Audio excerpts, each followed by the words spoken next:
آپ کہیں گے کہ معرفت تقاضا کیا رکھتی ہے، پہچانتے کیسے ہیں؟ میری قوم کے بچوں یہ بات ذہن میں رکھنا کہ معرفت کا پہلا تقاضا یہ ہے کہ وہ دنیا سے بے نیاز کرتی ہے۔ کیا بات ہے۔ میری 22 سال کی خطابت میں مجھے ایک روایت نہیں ملی کہ سلمان نے علی سے کہا ہو کہ مجھے اچھا سا گھر بنوا دے، کیا بات، مجھے کمبر کی جائیداد دکھاؤ۔ یہ شاہی چھوڑ کے نوکریوں میں آئے ہیں، نوکری میں آ کے بادشاہی نہیں کی۔ معرفت کیا ہے؟ معرفت سمجھانے لگا۔ مجھے مدینے میں سلمان کا گھر دکھائیں، مجھے کمبر کی جاگیر دکھائیں، مجھے فضہ کے باغات دکھائیں، زمین پہ ان کی پراپرٹی دکھائیں، زمین پہ ان کا امام سے مانگنا دکھائیں۔ حضرت ابو ذر کا نام جندب بن جنادہ تھا۔ ابو ذر لقب دیا تھا رسول نے، ابو ذر، ذر کہتے ہیں دولت کو، دولت کا مالک۔ نبی نے کہا تھا ابو ذر، اور اپنا گھر نہیں تھا، اپنا گھر نہیں تھا۔ اور حضرت ابو ذر ایک دن مدینے کے باہر بیٹھے ہوئے اور ہاتھ میں ایک چھڑی پکڑی ہوئی ہے، اس کے ساتھ بیٹھے ہوئے 4 لوگ قریب سے گزرے، ان میں سے ایک نے رکے یوں حضرت ابو ذر کو دیکھا، کہنے لگا اسے مدینے کے لوگ ابو ذر کہتے ہیں اور اس کا گھر ہی کوئی نہیں ہے، کیا فائدہ ملا تجھے علی کو ماننے سے؟ وہ دیکھ، اس نے اس کو مانا، اس نے اتنا وظیفہ دیا، اس نے اسے مانا، اس نے اس کو اس شہر کا حاکم بنا دیا، اس بندے نے اس کو مانا، اس نے اسے اتنی جاگیر دے دی، تو نے علی کو مانا، گھر بھی علی نے نہ دیا۔ اتنا کہنا تھا، ابو ذر نے فوراً اپنی چھڑی کو اٹھایا اور اٹھا کے کہا مستغنب ولایت امیر المومنین السماء و جند الارض۔ علی نے ابو ذر کو اتنا غنی کیا ہوا ہے، جب چاہو اس چھڑی سے آسمان زمین پہ اتار لو۔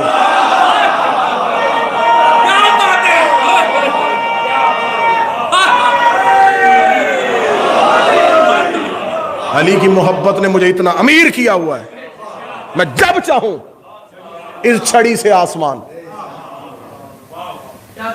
زمین پہ اتار دوں۔ اور علی کا نوکر جلال میں آیا تھا، یوں چھڑی اٹھائی ہے اور آسمان نے چلنا شروع کیا، زمین پہ چھڑی پھینکے کہ کہا ہے، حکم نہیں دیا۔ وہ یہاں زمین سے کچھ نہیں مانگتے۔ میں کربلا کی مقتل کا ضامن ہو کے کہہ رہا ہوں، 9 لاکھ یزیدیوں نے حسین کے نوکروں پہ پانی بند کیا تھا، ٹھیک ہے، نہ مانگتے یزیدیوں سے، نہ جاتے فرات میں کسی سپاہی سے پانی مانگنے، کسی ایک نے آ کے حسین سے نہیں کہا کہ ٹھوکر مار چشمہ نکال۔ مولا بند انہوں نے کیا ہے، تو نے تو نہیں کیا، وہ نہیں پلا رہے، تو تو پلا۔ اے فخر اسماعیل، وہ ایڑی رگڑ کے چشمہ نکال سکتا ہے، مار ٹھوکر، چشمہ نکال، پلا نوکروں کو پانی۔ انہوں نے حسین سے بھی پانی نہیں مانگا۔ معرفت دیکھو، حسین دیکھ رہے تھے کہ 3 دن میں کوئی ایک آ کے مجھ سے پانی مانگے، ایک نے بھی نہیں مانگا۔ یزیدیوں سے مانگتے تو وہ توہین تھی امام کے نوکروں کی، امام سے بھی نہیں مانگا۔ 3 دن بھوکے بھی رہے، پیاسے بھی رہے۔ آخری امتحان امام نے شب عاشور لے لیا، مولا نے کہا ان کو بہت بڑا ٹائٹل صبح ملنا ہے، انہیں کہا جائے گا ناصر رسول، ناصر توحید، اللہ کی مددگار، اللہ کے مددگار، انہیں کہا جانا ہے علیہ السلام۔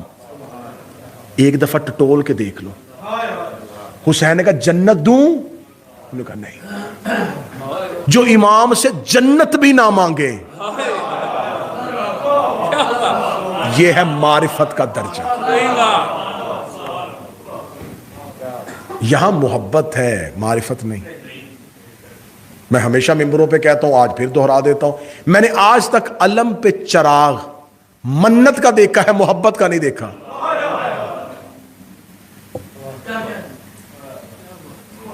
میں نے تعزیے پہ، ذوالجناح پہ سیبوں کے ہار منتوں کے دیکھے، میں نے تابوت پہ چڑھتی ہوئی چادریں خواہشات کی دیکھی، تو ہم نے تو مانگا ہے, ہم نے تو مانگنے کے لیے ماننا ہے امام کو, دینے کے لیے تو ماننا ہی نہیں. پہلے معرفت پہ آؤ. معرفت بے نیاز کرتی ہے, چیزوں سے بے نیاز کر دیتی ہے. امام کو لالچ میں نہیں مانا جاتا. لالچ میں امام کو ماننا ہے تو صرف جاننا ہے, پہچاننا نہیں. وہ جانتے ہیں ہمیں کیا چاہیے, وہ جانتے ہیں ہماری طلب کیا ہے, وہ جانتے ہیں ہماری خواہش کیا ہے, وہ جانتے ہیں ہمیں کیا ہے. اپنی محبت سامنے رکھ کے یہ نہ کہو کہ یہ ہماری محبت پڑی ہے, یہ دے. یہ معرفت نہیں ہے. اب میں نے جو جملہ کہا تھا کہ 98% شیعوں کا یہ کہہ کے عقیدہ خراب کر دیا کہ تم امام سے مل ہی نہیں سکتے, ملاقات ہی نہیں ہے. میں اس پہ دلیل ایک آخری دینے لگا اور میں آج کی گفتگو تمام کرنے لگا ہوں. اللہ میرے بھائی نصر کے والد محترم کے درجات بلند فرمائے, اور اس مجلس کے طفیل آپ جتنے بیٹھے ہیں آپ تمام کے مرحومین کے درجات بلند. زندگی میں اگر امام سے ملاقات ممکن نہیں تو جو انسان جب مرتا ہے تو وہ امام کو دیکھتا کیسے ہے؟ یا تو پھر یہ عقیدہ کتابوں شیعوں کتابوں سے نکال دو کہ جو بھی مرے گا وہ علی کو دیکھے گا, مشرق میں ہو یا مغرب میں. تو جس نے زندگی میں علی کو نہیں دیکھا مرنے کے بعد کیوں دیکھا؟ انسان بھی وہی ہے, اعمال بھی وہی ہے, اب علی نظر کیوں آ رہا ہے؟ اس پہ دلیل دے دوں جی میں آپ کو کہ امام کو دیکھنا کیسے ہے, امام سے ملاقات کیسے. دیکھیں اگر آپ کے پاس ایک ڈیوائس ہو نا, ایک ریڈیو ہو, ایک ڈیوائس ہو, تو اس وقت پڑھے لکھے نوجوانوں سے میں مخاطب ہوں, اس وقت بہت سی لہریں جو ہیں اس وقت یہاں پر موجود ہیں, اور آپ چاہتے ہیں کہ آپ ان میں سے کسی ایک لہر کو کیچ کریں اور اس کی آواز کو سنیں. تو آپ نے اپنی اس ڈیوائس کی فریکوینسی جو ہے اس کو سیٹ کرنا ہے اس لہر کے ساتھ. جیسے جیسے وہ فریکوینسی سیٹ ہوتی رہے گی آواز کی ہلکی ہلکی جھلک آپ کے کانوں میں آئے گی. جو ہی وہ فریکوینسی پوری اسی نمبر پہ سیٹ ہو گئی آواز کلیئر آنی شروع ہو جائے گی. امام کی آواز موجود ہے, ہماری فریکوینسی سیٹ نہیں ہے.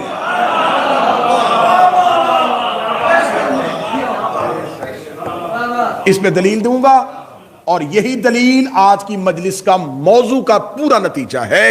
ایک بندہ بھی یہاں سے عرفان لے کے اٹھا, میرا جہاں تک سفر ہوگا میری سانس بھی تسبیح بن جائے گی. انسان دو چیزوں کا مرکب ہے, نفس روح. بدن ان دونوں کا گھر ہے. جسم وہ گھر ہے جس کے اندر نفس اور روح رہتے ہیں, اور دونوں میں بنتی نہیں ہے.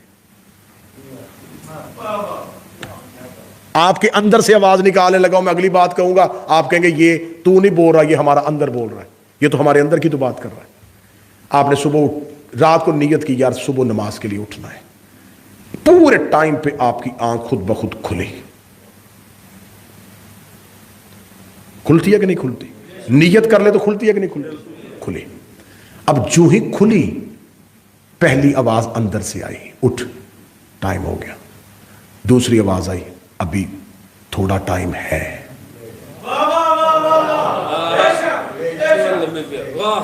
فوراً اگلی آواز آئی, پھر نیند آ جائے گی, پھر اٹھا نہیں جائے گا. پھر دوسری آواز آئی, نہیں اب اٹھ گیا ہوں. پھر اندر سے آواز آئی, اٹھ ہمت کر لے, پڑھ لے نماز, ٹائم جا رہا ہے. اگلی آواز پھر آئی, بستر گرم ہے. آج جسم میں ہلکی ہلکی درد بھی ہے. اور آخری تھپکی آئی, کل سے پڑھوں گا. یہ دو آوازیں کہاں سے آ رہی تھی؟ ایک نفس کی تھی, ایک روح کی تھی. نفس کو شیطان کنٹرول کرتا ہے, روح کو امام کنٹرول کرتا ہے. دو آوازیں آپ کے اندر تھیں, بار بار آپ نے اپنی فریکوینسی کو شیطان کی آواز پہ سیٹ کر دیا. جب وہ اس پہ سیٹ ہو گئی تو یہ آواز آنی بند ہو گئی. جب وہ امام کی آواز آنی بند ہو جاتی ہے تو پھر انسان کو گناہ کرتے بھی خوف نہیں آتا, کیونکہ روکنے والی آواز ہی نہیں, وہ شرمندہ کرنے والی آواز ہے ہی نہیں. آواز وہی ہے جو طاقت دے رہی ہے, کچھ نہیں ہوتا, جوان آدمی ہیں, ہو جاتی ہیں, خیر ہے, بڑی زندگی پڑی ہے معافیاں مانگنے کے لیے. یہ آواز اندر سے یہ نفس کی تھی. میری قوم کے نوجوانوں، میری قوم کے بچوں، انسان کے اندر جتنی خواہشات پیدا ہوتی ہیں یہ نفس کی ہے. مولا علی سے کسی بندے نے کہا یا علی کو نسخہ بتائیں سکون آ جائے. فرمایا خواہشات تھوڑی کر. کیا نسخہ، کیا نسخہ. بے سکونی آتی ہے خواہشات بڑھانے سے. آپ میں سے جتنے بیٹھے ہیں میرے بھائی ہیں، میرے بزرگ ہیں، میرے جوان دوست ہیں، پچھلے وقت پہ جائیں، ریوائنڈ کریں اپنی لائف کو، واپس جائیں. جب پاکستان میں تھے اور ویزا نہیں تھا اور ویزے کے حصول کی کوششیں کر رہے تھے، اس ٹائم خواہش تھی بس ویزا مل جائے، ایک دفعہ چلے جائیں، بس چھوٹی سی خواہش ہے، گھر اپنا بن جائے، گھر والوں کی زندگی سیٹ ہو جائے، بس اتنی سی خواہش، بس اور کچھ چاہیے ہی نہیں. وہ جو پہلی خواہش تھی وہ چھوٹی سی خواہش بہت سی خواہشات میں بدلی. کیا ملٹی پلائی ہوتی ہے. چھوٹا گھر نہیں، اب بڑا ہونا چاہیے. بڑا لے لیا، 7 والا پلاٹ بک رہا ہے. گاڑی چھوٹی ہے، بڑی ہونی چاہیے. دکان ایک ہے، 2 ہونی چاہیے. کاروبار بڑھانا چاہیے. یہ خواہشات تھی نفس کی. کچھ خواہشات وہ تھی جو ہمارے ساتھ جڑے ہوئے لوگوں نے اپنے مطالبات کی صورت میں ہمارے اندر پیدا کی.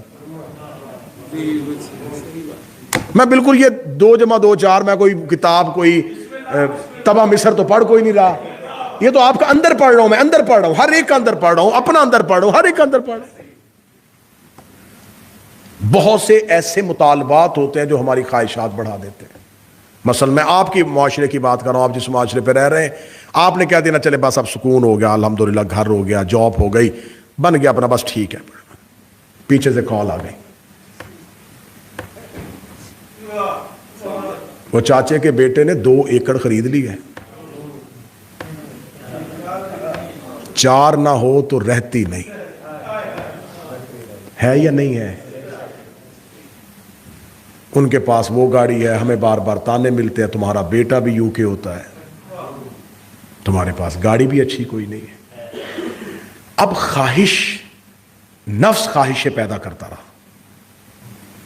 روح کو بولنے کا موقع نفس نے دیا ہی نہیں. نفس نے اتنا تھکا دیا جسم کو.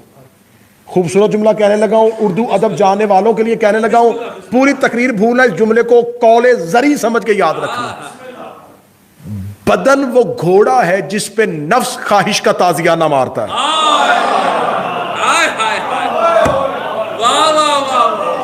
بدن سواری ہے جس پہ نفس سوار ہوتا ہے، خواہشوں کے چابک مارتا ہے. بدن تھکتا، خواہش کے پوری کرنے کے لیے یہ کر، یہ کر، یہ کر، یہ کر، یہ کر، یہ کر، اتنی خواہشوں میں مگن ہوا کہ وہ جس بدن نے خواہشوں کی تکمیل کے لیے کوشش کی، اب وہ لاغر ہو گیا، اب وہ کمزور ہو گیا. اب زیادہ کام نہیں ہوتا، اب 8 گھنٹے جاب نہیں ہو رہی، اب گاڑی نہیں چلا سکتا، اب آنکھوں کی نظر ٹھیک نہیں رہی، اب بدن بڑا خراب ہو گیا ہے، اب نیند نہیں آتی، اب بلڈ پریشر کنٹرول میں نہیں رہا، اب ہارٹ کا مسئلہ ہو گیا ہے. اب وہ نفس جس نے بدن جوانی کے عالم میں دوڑایا تھا، وہ بدن تھکتا تھکتا تھکتا نفس کے سامنے گر گیا. اب نفس اس سے کچھ نہیں کہہ رہا اور وہ بدن بستر پہ بیمار پڑا ہے. روح کی سنی نہیں، نفس نے ٹکنے نہیں دیا. اینڈ کیا ہوا؟ کل نفس ذائقۃ الموت. وہ جس نفس نے ساری زندگی دوڑایا تھا وہ بدبخت مر گیا. روح نہیں مری، نفس مر گیا. نفس مرتا گیا، خواہشیں خود بخود مر گئی. اب وہ مرا ہوا یہ نہیں کہہ رہا مجھے بہتر جگہ پہ غسل دینا. اب وہ ایک بے جان گوشت کا ٹکڑا ہے. امیر سے امیر بندہ بھی مر گیا تو میں نے آج تک کوئی ایسا واقعہ نہیں سنا کہ اسے گھر کے بیڈ روم میں اس کے اپنے بیڈ پہ غسل دیا گیا.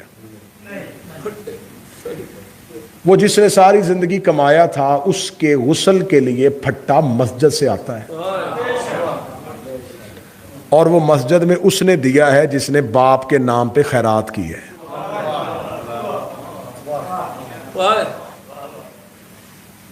جو اولاد باپ کے بغیر ایک دن نہیں گزارتی تھی، 8 گھنٹے سے زیادہ باڈی گھر پڑی ہے، دفنائیں جی، جلدی کریں۔ 4 کنال جگہ گھر میں بنائی تھی، 5 کنال میں گھر بنایا تھا، قبر گھر کے سین میں نہیں ہے، قبر اس کے پہلو میں ملی ہے جو ریڑھی چلاتا تھا۔ وہ جو پیچھے خاندان تھا، جو رشتہ دار تھے، جو اس کو ٹکنے نہیں دیتے تھے، یہ بھی کرنا، یہ بھی کرنا، یہ بھی کرنا، یہ بھی کرنا، یہ بھی کرنا، وہ کل پہ بیٹھے ہوئے کھانا بھی کھا رہے تھے اور اگلی پلاننگ بھی کر رہے تھے۔ دکان اب کون سنبھالے گا؟ بینک بیلنس کسی کے نام کر کے گیا ہے کہ نہیں؟ چیزیں کسی کے حوالے ہوئی ہیں کہ نہیں ہوئی؟ اب جب مرے تو امام نظر کیوں آیا؟ بس اس بات کو سمجھ لو تو پوری تقریر سمجھ لی۔ آج یہ کہنا امام سے ملاقات نہیں، امام کو دیکھ نہیں سکتے، امام سے مل ہی نہیں سکتے، امام تک پہنچ نہیں سکتے، جو ہی مرے علی نظر آ گئے۔ علی اس لیے نظر آ گئے کہ نفس مر گیا، علی نظر آ گیا۔ نفس مر گیا، امام نظر آ گیا۔ مولا فرماتے زندگی میں امام دیکھنا چاہتے ہو، زندگی میں نفس مارو، امام نظر آ جائے گا۔ مولا حسین نفس مارو، امام نظر آ جائے گا۔ کیا بات ہے، کیا بات۔ اس کا مطلب ہے کہ امام اور ہمارے درمیان جو پردہ ہے وہ نفس کا ہے۔ وہی بات، بہت ہی خوبصورت بات۔ نفس ہمیں امام کو، جس نے نفس مارا تھا وہ امام دیکھ رہے تھے اور دیکھ رہے ہیں۔ جن کے پاس خواہش نہیں ہے، جن کے پاس نفس مر چکا ہے اور صرف بدن میں روح زندہ ہے، ایسے افراد زمین پہ موجود ہیں، میں ان کو جانتا بھی ہوں، جو اپنی روح کو جب جی چاہے نجف لے جائیں۔ اسے کہتے ہیں طی الارض، زمین کے فاصلے سمیٹ لینا۔ کیسے ہوتا ہے میں بتا دیتا ہوں، فارمولہ دیتا ہوں۔ آپ سوتے ہیں، سوتے ہوئے آپ نے خواب دیکھا کہ خواب ہے ایک بازار میں آپ دوڑ رہے ہیں اور کوئی شخص آپ کے پیچھے لگا ہوا ہے۔ تھوڑی دیر بعد آپ کی آنکھ کھلی تو آپ کا سانس پھولا ہوا تھا، ہے کہ نہیں ہے؟ یار بولے تو صحیح ہوا۔ سانس پھولا ہوا، دل کی دھڑکن تیز، ہارٹ بیٹ تیز ہے، گلے میں پیاس لگی ہوئی ہے، تو آپ تو بستر کے اوپر لیٹے ہوئے تھے، دوڑے بھی نہیں۔ بدن پہ یہ ہارٹ بیٹ تیز کیوں ہوئی؟ یہ سانس کیوں پھولی؟ پیاس کیوں لگی؟ اس کا مطلب ہے کہ جب بدن سو گیا تھا روح نکلی، روح نے جو کیفیت لی وہ بدن کو دے دی، اور جیسے ہی روح بدن میں واپس آئی تو وہ کیفیت ساتھ لے آئی، آنکھ کھلی اور وہی کیفیت زندہ ہو گئی۔ اس کا مطلب کہ روح جب چاہے بدن سے نکلتی ہے، جب چاہے بدن میں آتی ہے۔ جب انسان سوتا ہے تو روح جاتی ہے۔ آپ نے جو دن بھر میں سوچا ہوتا ہے، روح اس کے مطابق تعاقب کرتی ہوئی وہی کیفیت آپ کو لا کے واپس دیتی ہے۔ تو جس کو روح پہ کنٹرول آ گیا، اس کا جب جی چاہے روح کو کہ چل نجف چلنا ہے، چل مجھے کربلا چلنا ہے۔ لہذا اگر امام کے ساتھ فریکوینسی سیٹ ہو گئی تو امام کی آواز آنی شروع ہو جائے گی۔ اس پہ اگلا جملہ بڑا اچھا دینے لگا ہوں، پورے کوفے کی فریکوینسی سیٹ نہیں تھی، حبیب سن رہے تھے۔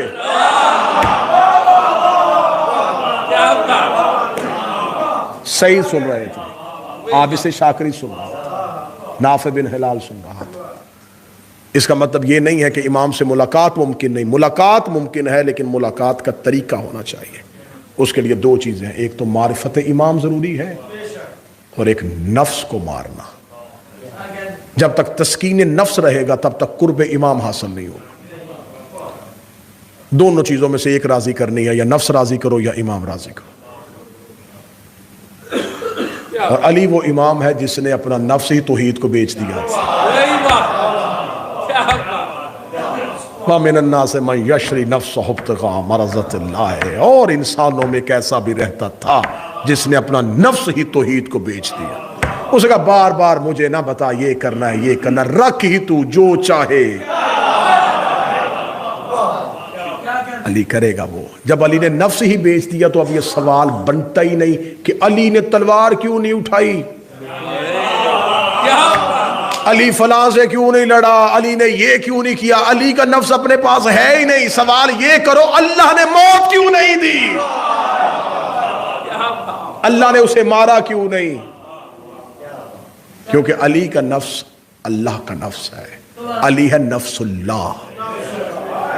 اور یہ کائنات میں واحد ہے جو ایک وقت میں نفس اللہ بھی ہے اور نفس محمد بھی ہے.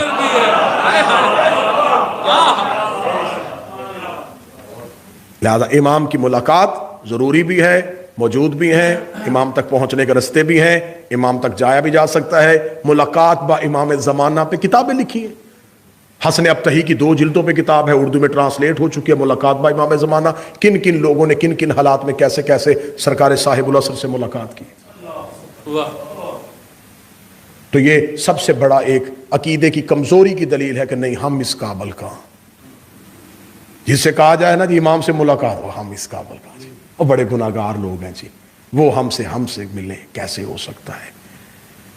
تو اگر وہ تمہیں گناہوں کی وجہ سے مل نہیں رہے تو تمہارے گناہوں کی وجہ سے اپنی محبت کیوں دے رہے ہیں؟